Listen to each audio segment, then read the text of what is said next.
So I wanted to try to make some Nilered from nileblue. Nileblue is thankfully available to buy here in Germany. Here it is.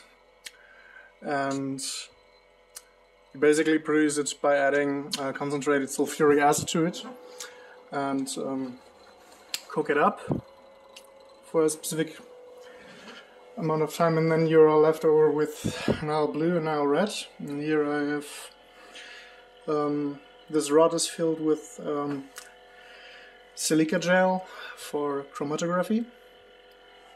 My little 12-volt pump, and it's going drop by drop by drop, and so the mixture I produce goes in up here. And as Nilered is really not very soluble in water, I'm letting it go through the column,